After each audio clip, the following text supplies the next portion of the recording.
આજે અહીંયા આપણે ઉત્સેચકની ક્રિયાવિધિ પર અસર કરતા પરિબળોની ચર્ચા કરવાની છે। પણ આપણે અગાઉ યાદ હોય તો ઉત્સેચકની કાર્ય પદ્ધતિ આપણે શીખ્યા હતા। એ જે કાર્ય પદ્ધતિ આપણે શીખ્યા હતા એની અંદર શું હતું તો કે ઉત્સેચક જે પ્રક્રિયક ઉત્સેચકના સક્રિય સ્થાને જોડાય અને પ્રક્રિયક ઉત્સેચકના સક્રિય સ્થાને જોડાઈને આકાર બદલાવ લાવે, જેથી શું થાય એની મજબૂતાઈ સાથે જોડાય છે। પછી શું થશે તો ઉત્સેચકનું સક્રિય સ્થાન હવે પ્રક્રિયકના ગાઢ સંપર્કમાં આવશે, જેથી રાસાયણિક બંધ તૂટે છે, જેથી શું થાય તો કે નિપજ સંકુલ એટલે કે ઉત્સેચક નિપજ સંકુલનું નિર્માણ થતું હતું। અને એ જે ઉત્સેચક એ નવનિર્મિત નિપજને મુક્ત કરે અને પછી મુક્ત થયેલ ઉત્સેચક એ પ્રક્રિયક સાથે એટલે કે અન્ય પ્રક્રિયક સાથે જોડવા માટે તૈયાર થાય। આ રીતે પુનઃ ઉત્સેચક પ્રક્રિયાથી એટલે કે આપણે શું શીખ્યા ઉત્સેચકની કાર્ય પદ્ધતિ, જે મુદ્દાવાર આપણી બુકની અંદર આપેલું છે, જે તમારે નોંધી લેવાનું છે, આપણે એ આગળના લેક્ચર લીધે શીખી ગયા। હવે આજે આપણે અહીંયા ઉત્સેચકની ક્રિયાવિધિ એની અંદર પરિબળો, તો કે કયા પરિબળો, પહેલા તો આપણે પરિબળો વિશે જાણવું પડે। તો કે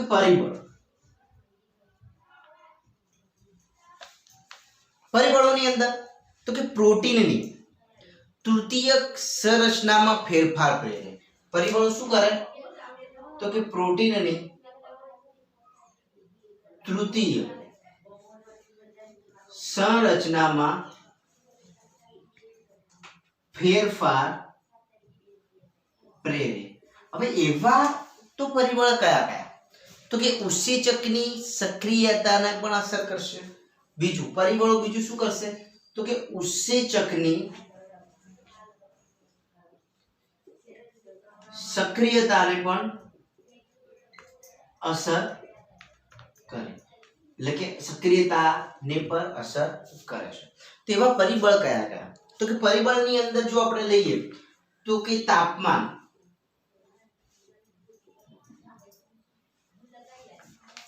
પછી આપણે જનરલી ખબર છે કે pH આવે, પ્રક્રિયકની સાંદ્રતા pH, પ્રક્રિયકની સાંદ્રતા લઈ શકાય। એના પછી બીજું શું લઈ શકાય તો કે રસાયણનું ઉત્સેચક સાથેનું જોડાણ, રસાયણનું ઉત્સેચક સાથે જોડાણ। તો આ બધા પરિબળ ઉત્સેચકની ક્રિયાવિધિ જે અસર કરતા પરિબળો શું તો કે તાપમાન છે, pH છે, પ્રક્રિયકની સાંદ્રતા અને એ પ્રક્રિયકની અંદર જે રસાયણ છે, રસાયણનું ઉત્સેચકની સાથે। હવે અહીંયા આપણે સમજીએ તાપમાન અને pH। પહેલું આપણે કયું સમજીશું વિદ્યાર્થી મિત્રો તો કે તાપમાન અને pH ની વાત કરી। ચલો હવે કે ઉત્સેચક મર્યાદિત ક્ષેત્ર વિસ્તારમાં કાર્ય કરે છે। આપણને ખબર હોવી જોઈએ કે ઉત્સેચક જે છે એ મર્યાદિત ક્ષેત્રની અંદર એટલે કે મર્યાદિત ક્ષેત્ર વિસ્તારની અંદર ક્ષેત્ર વિસ્તારમાં કાર્ય કરે છે, એટલે કે જેટલા એરિયાની અંદર એ અમુક જે એની ક્ષમતાઓના આધારે। હવે એ જે મહત્તમ ક્રિયાશીલતા શું હોય તો કે ઉત્સેચક જે છે એની મહત્તમ ક્રિયાશીલતા શું હોય, આપણે કેમ કે મર્યાદિત ક્ષેત્ર વિસ્તારની અંદર કાર્ય કરતું હોવાથી એની મહત્તમ ક્રિયાશીલતા અને એ ચોક્કસ તાપમાન, મહત્તમ ક્રિયાશીલતા જે ચોક્કસ તાપમાન અને pH ના આધારે હોય છે। ચોક્કસ તાપમાન અને pH ના આધારે। ફરીથી કે મહત્તમ ક્રિયાશીલતા જે ઉત્સેચકની હોય એ ચોક્કસ તાપમાન અને pH ના આધારે રહેલી હોય છે। હવે તેને શું કહેવામાં આવે તો તેને ઇષ્ટતમ, એના આધારે એને શું કહેવામાં આવે તો કે ઇષ્ટતમ તાપમાન, અથવા તો એને શું કહીએ જો pH ની વાત કરીએ તો ઇષ્ટતમ pH. અને આપણે શું કહીએ છીએ? ઇષ્ટતમ તાપમાન અને ઇષ્ટતમ pH કહીએ છીએ. હવે ઇષ્ટતમ જે માપ છે એ ઇષ્ટતમ માપથી ઉપર કે નીચે ઉત્સેચકની ક્રિયાશીલતામાં ઘટાડો થાય છે. જો આ ઇષ્ટતમ જે માપ જે છે એ માપ આ માપમાં વધારો કે ઘટાડો એટલે કે વધે અથવા તો એ માપ ઘટે તો ઉત્સેચકની ક્રિયાશીલતા ઘટે. વધે તો પણ ઉત્સેચકની ક્રિયાશીલતા પર ઇફેક્ટ થાય અને જો ઘટે તો પણ એની અંદર ઇફેક્ટ થાય.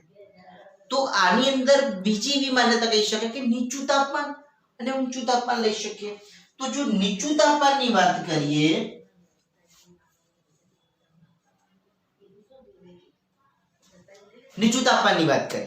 તો કે ઉત્સેચકની ક્રિયાશીલતા ને નિષ્ક્રિય કરે. આ શું કરશે? જો નીચું તાપમાન હોય, સમજો આપણે આને અલગથી સમજીએ. નીચું તાપમાન તો એ ઉત્સેચકની ક્રિયાશીલતા નીચું તાપમાન જો નીચા તાપમાને ઉત્સેચકની ક્રિયાશીલતા કેવી થાય? તો નિષ્ક્રિય થાય. શું થાય? નિષ્ક્રિય થાય. પણ ઊંચા તાપમાનની વાત કરીએ તો ઉત્સેચકની ક્રિયાશીલતા નષ્ટ કરે. ઊંચા તાપમાને એની ક્રિયાશીલતા કેવી થઈ જાય? નષ્ટ કરે. કોની? તો ઉત્સેચકની ક્રિયાશીલતા એ ઊંચા તાપમાને એની ક્રિયાશીલતાને નષ્ટ કરે છે. અને ગરમીને કારણે શું થશે? તો કે એને પ્રોટીનને વિનિસર્ગીકરણ પામે છે. એટલે ઊંચું તાપમાન હોય તો એના કારણે જે તે પ્રોટીન એ શું થાય? વિનિસર્ગીકરણ થાય. જે આપણે આગળ શીખી ગયા હતા વિનિસર્ગીકરણ છે શું? તો કે વિનિસર્ગીકરણ. હવે એનો એક આપણને આલેખ આપણી બુકની અંદર આપેલો છે કે ઉત્સેચકની ક્રિયાશીલતા એક બાજુ છે, એક બાજુ pH છે. આમથી આમ રોટેટ થાય છે. સમજો અહીંયા હું તમને બતાવું કે ભાઈ આ રીતે આપેલો છે. આ pH એવો ને એવો તાપમાનનો પણ છે. અને અહીંયા શું આપેલું છે? ઉત્સેચકની ક્રિયાશીલતા. બરાબર. તો શું આપેલું? ઉત્સેચકની ક્રિયાશીલતા. તો હવે આપણે આ પહેલો મુદ્દો શીખ્યા કે ભાઈ તાપમાન અને pH પ્રક્રિયકની સાંદ્રતાની હવે આપણે આગળ ચર્ચા કરીએ. પણ અહીંયા પહેલા આપણે એકવાર રોટેટ કરીએ કે ભાઈ પરિબળો એટલે કે પ્રોટીનની તૃતીય સંરચનાની અંદર ફેરફાર કરે છે, ઉત્સેચકની સક્રિયતા પર અસર કરે છે. આ પરિબળો એની અંદર પહેલું આપણે જોયું તો કે ઉત્સેચકની મર્યાદિત ક્ષેત્ર વિસ્તારમાં કાર્ય કરે તો એની મહત્તમ ક્રિયાશીલતા જે છે એ ચોક્કસ તાપમાન અને pH ને આધારે હોય. જેના કારણે એને શું કહેવામાં આવે? તો ઇષ્ટ તાપમાન અથવા ઇષ્ટ pH એટલે ઇષ્ટતમ pH. હવે એનું માપ જે છે એની અંદર જો વધારો થાય એટલે કે ઉપર જાય અથવા નીચે જાય માપમાં તો ઉત્સેચકની ક્રિયાશીલતા ઘટે. પણ જો ઉત્સેચકને નીચું તાપમાન આપવામાં આવે તો ઉત્સેચકની ક્રિયાશીલતા નિષ્ક્રિય પામે. અને જો એને ઊંચું તાપમાન આપવામાં આવે તો ઉત્સેચકની ક્રિયાશીલતા નષ્ટ પામે. એટલે શું થાય? પ્રોટીનનું વિનિસર્ગીકરણ. અને એનો આલેખ બુકની અંદર આપેલો છે. નીટની અંદર અહીંયાથી એક ક્વેશ્ચન પૂછાય છે. એટલે અહીંયા આ જે આલેખ જે છે એ શું દર્શાવે છે? તો કે ભાઈ ઇષ્ટતમ તાપમાન અને ઇષ્ટતમ pH દર્શાવે છે. કોની? ઉત્સેચકની ક્રિયાશીલતા. હવે આપણે આગળ નીકળીએ તો કે પ્રક્રિયકની જે સાંદ્રતા છે એની હવે આપણે આગળ ચર્ચા કરીએ. હવે આપણે આગળ જોઈએ તો કે પ્રક્રિયકની સાંદ્રતા. હવે એની અંદર એક આલેખ આપેલો છે. v મેક્સિમમ વાળો એક આલેખ આપેલો છે. પ્રક્રિયાનો વેગ નો આલેખ આપેલો છે. એ તમારે બુકની અંદર જોઈ લેવાનો કે એ જે આલેખ જે છે આપણે સમજી લઈએ. અહીંયા તો કે પ્રક્રિયકની સાંદ્રતામાં વધારો થવાની સાથે સમજો પ્રક્રિયકની સાંદ્રતામાં વધારો થવાની સાથે પ્રક્રિયકની સાંદ્રતામાં વધારો થવાની સાથે શું થાય? તો કે ઉત્સેચકનો પ્રક્રિય વેગ વધે. તો શું થાય? ઉત્સેચકનો પ્રક્રિયા વેગ વધે. જનરલી વસ્તુ કે પ્રક્રિયકની સાંદ્રતામાં વધારો કરીએ તો ઉત્સેચકની પ્રક્રિયામાં વેગમાં વધે. હવે પ્રક્રિયા મહત્તમ પ્રક્રિયા વેગને સમજો કે પ્રક્રિયા જે છે એ પ્રક્રિયાની અંદર મહત્તમ પ્રક્રિયા વેગ એટલે કે વી મેક્સિમમ એને કહેવાય. શું કહેવાય? વી મેક્સિમમ વેગ, વી મેક્સિમમ પ્રાપ્ત કર્યા પછી પ્રક્રિયકની સાંદ્રતામાં આ જે પ્રક્રિયા વેગ પ્રાપ્ત થાય પછી શું થાય તો કે એના પછી પ્રક્રિયકની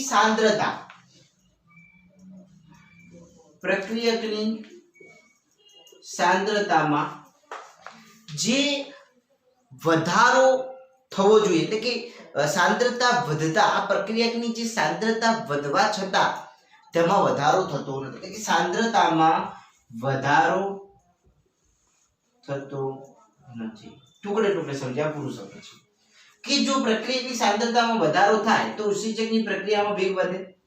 હવે એવું થાય તો મહત્તમ પ્રક્રિયા વેગ થાય અને મહત્તમ પ્રક્રિયા વેગ આવો આલેખ છે. હવે મહત્તમ પ્રક્રિયા વેગ એટલે વી મેક્સિમમ અહીંયા છે. વી મેક્સિમમ આપણને મળે તો કે પ્રાપ્ત થયા પછી જે પ્રક્રિયકની સાંદ્રતા છે એમાં વધારો થતો નથી એ થાય છે. હવે ઉત્સેચક જે છે આ સમજ્યા આપણે. હવે અહીંયા જે આપણે ઉત્સેચકની વાત કરીએ તો કે ઉત્સેચકના જે અણુની સંખ્યા પ્રક્રિયકના અણુઓથી ઓછી હોય. ઉત્સેચકના અણુની સંખ્યા પ્રક્રિયકના અણુની સંખ્યા કરતા ઓછી હોય. કઈ રીતે કે ભાઈ એની સાંદ્રતામાં વધારો થાય એવું જરૂરી નહીં કે ઉત્સેચકની સાંદ્રતામાં પણ વધારો થાય. ઉત્સેચકની અણુની સંખ્યામાં પણ વધારો થાય. એટલે કે ઉત્સેચકના અણુની સંખ્યા એ પ્રક્રિયકના અણુઓથી ઓછી હોય અને ઉત્સેચક સંતૃપ્ત થયા પછી ઉત્સેચકનો કોઈ પણ અણુ વધારાના અણુ સાથે જોડાવામાં મુક્ત હોતો નથી. એટલે કે જોડાવા માટે મુક્ત રહેતો નથી. સમજો કે ભાઈ આવું છે તો આ પ્રક્રિયામાં શું થાય તો કે ઉત્સેચક સંતૃપ્ત થયા પછી આ ઉત્સેચકનો અણુ જે અણુ છે ઉત્સેચકના અણુ જે વધારાના એટલે કે અણુનો વધારાનો અણુ પણ કેવા અણુ વધારાના જે પ્રક્રિયક સાથે જોડાવા માટે મુક્ત રહેતા નથી. આ વધારાના જે અણુઓ છે એ પ્રક્રિયક સાથે જોડાવા મુક્ત રહેતા નથી. મતલબ શું થયો કે ભાઈ આપણે અહીંયા કીધું અણુની સંખ્યા પ્રક્રિયકના અણુની સંખ્યા કરતા વધારે. તો હવે શું થાય તો કે ઉત્સેચકના અણુ ટોટલી જે છે પ્રક્રિયક સાથે જોડાઈ જશે. તો અણુ કોના વધ્યા પ્રક્રિયકના. તો ભાઈ હવે ઉત્સેચકના અણુ વધશે જ નહીં તો કે જોડાવા માટે મુક્ત રહેતા નથી. અને હવે અહીંયા અવરોધન સમજવાનું છે. શું સમજવાનું છે? અવરોધન.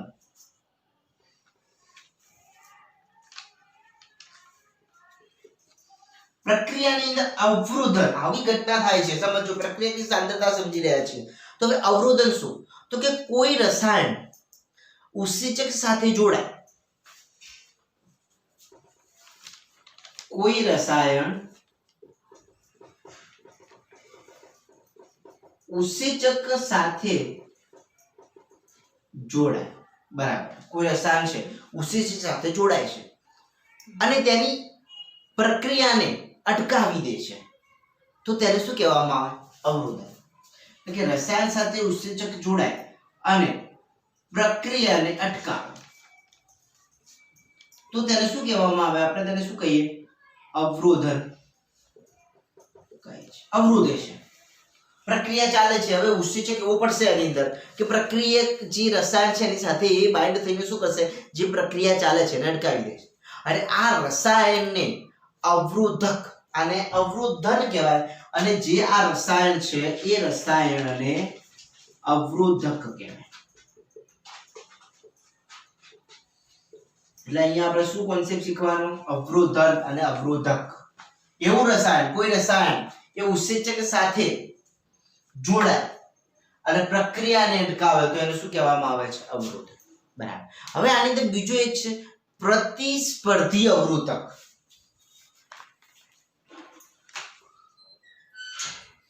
પ્રતિસ્પર્ધી અવરોધક. તો કે પ્રતિસ્પર્ધી અવરોધક એટલે શું? તો કે ભાઈ અવરોધક જે આણ્વીય સંરચનામાં, સમજો કે અવરોધક જે છે એ જે આણ્વીય સંરચનામાં પ્રક્રિયાથી સાથે સમાનતા ધરાવે છે. અવરોધક જે આણ્વીય સંરચનામાં પ્રક્રિયક સાથે સમાનતા ધરાવે, એટલે કે જે પ્રક્રિયક છે એના અણુ અને અવરોધકના આણ્વીય સંરચના બંનેની સમાનતા છે અને ઉત્સેચકની ક્રિયાશીલતાને અવરોધે. આવું હોય તો શું કરશે? ઉત્સેચકની ક્રિયાશીલતાને અવરોધે. સમજો, અવરોધન ખબર પડશે તો તરત આ ખબર પડશે. અને અવરોધે છે તેને પ્રતિસ્પર્ધી અવરોધક કહેવામાં આવે. તેને શું કહે છે? પ્રતિસ્પર્ધી અવરોધક. સમજો, અવરોધન આપણે શીખ્યા કે એવું રસાયણ જે ઉત્સેચક સાથે જોડાય અને પ્રક્રિયાને અટકાવે, એટલે ઉત્સેચકની ક્રિયાશીલતા અટકાવે. અહીંયા પ્રતિસ્પર્ધી એટલે કે અવરોધક એવો છે કે જે પ્રક્રિયક જેવું સિમિલર એટલે કે સમાનતા ધરાવે તો પણ એ ઉત્સેચકની ક્રિયાશીલતાને અટકાવે. તો એ શું થયું? આ પ્રક્રિયક સાથેનો પ્રતિસ્પર્ધી થયો અને શું થયો? અવરોધક. એટલે પ્રતિસ્પર્ધી અવરોધક. ઉત્સેચક એ પ્રક્રિયાર્થી સાથે જોડાણ સ્થાને જોડાય અને પ્રતિસ્પર્ધી રચે છે. શું થશે? આ જે ઉત્સેચક છે, આ ઉત્સેચક એ શું કરશે? તો કે પ્રક્રિયાર્થી સાથે જોડાણ થાય. આનું પ્રક્રિયાર્થી સાથે જોડાણ થાય અને જોડાણ કરી એ શું કરશે? તો કે પ્રતિસ્પર્ધી એટલે કે પ્રતિસ્પર્ધી રચે છે, એટલે કે પ્રતિસ્પર્ધા રચે છે અને પ્રક્રિયાથી જોડાઈ ન શકે તો કે એને શું કહેવામાં આવે? પ્રક્રિયા મંદ પડે છે. એટલે કે પ્રતિસ્પર્ધી રચે પણ ન જોડાય તો એ શું થાય? જે તે પ્રક્રિયા મંદ પડે. કેમ? કે ભાઈ ઉત્સેચક જોડાશે નહીં તો પ્રક્રિયા કેવી હોય? મંદ પડશે. તો અહીંયા વાત આપણે અહીંયાની જે વાત હતી જે સમજવાનું તે પૂરું થયું. ફરીથી આપણે એક રિવાઇઝ કરીએ કે પ્રક્રિયાની સાંદ્રતા, તો કે ભાઈ સાંદ્રતામાં વધારો થાય તો પ્રક્રિયા વેગમાં વધારો થાય ઉત્સેચકની બરાબર. મહત્તમ પ્રક્રિયા એટલે v મેક્સિમમ એ જાય તો પ્રાપ્ત થતી પ્રક્રિયાની સાંદ્રતામાં વધારો થતો નથી. પણ જો ઉત્સેચકના અણુની સંખ્યા એ પ્રક્રિયકના અણુની સંખ્યા કરતા ઓછી છે તો શું થાય? તો કે ઉત્સેચક સંતૃપ્ત થઈ જાય તો પ્રક્રિયકના જે અણુ વધે છે એ જોડાવા માટે મુક્ત રહેતા નથી ઉત્સેચકના અણુ. હવે અવરોધન અને પ્રતિસ્પર્ધી અવરોધક સમજવું. કોઈ રસાયણ ઉત્સેચક સાથે જોડાય અને પ્રક્રિયાને અટકાવે તો અવરોધન કહેવામાં અને આ રસાયણને શું કહેવામાં? અવરોધક. હવે એવો અવરોધક છે કે જે આણ્વીય સંરચના એની પ્રક્રિયક સાથે સમાન ધરાવે તો પણ એ ઉત્સેચકની ક્રિયાશીલતાને અટકાવે તો એને શું કહેવામાં? પ્રતિસ્પર્ધી અવરોધક. અને આવો જે ઉત્સેચક પ્રક્રિયાથી સાથે જોડાય તો શું બનાવશે? પ્રતિસ્પર્ધી અવરોધક તો થાય છે પણ પ્રતિસ્પર્ધી તો રહેશે ને. પણ ન જોડાય તો શું થાય? તો પ્રક્રિયા મંદ પડે છે. તો અહીંયા હજી આપણો જે ઉત્સેચકની ક્રિયાવિધિ પર અસર કરતા પરિબળો વાત પૂરી થઈ. નેક્સ્ટ લેક્ચરની અંદરનું નામકરણ ની આપણે વાત કરવાની છે. એ નામકરણની ચર્ચા કરીશું. તો અહીંયા આપણે આ લેક્ચરને અટકાવીએ છીએ. નેક્સ્ટ લેક્ચરની અંદર નવો મુદ્દોની ચર્ચા કરીશું.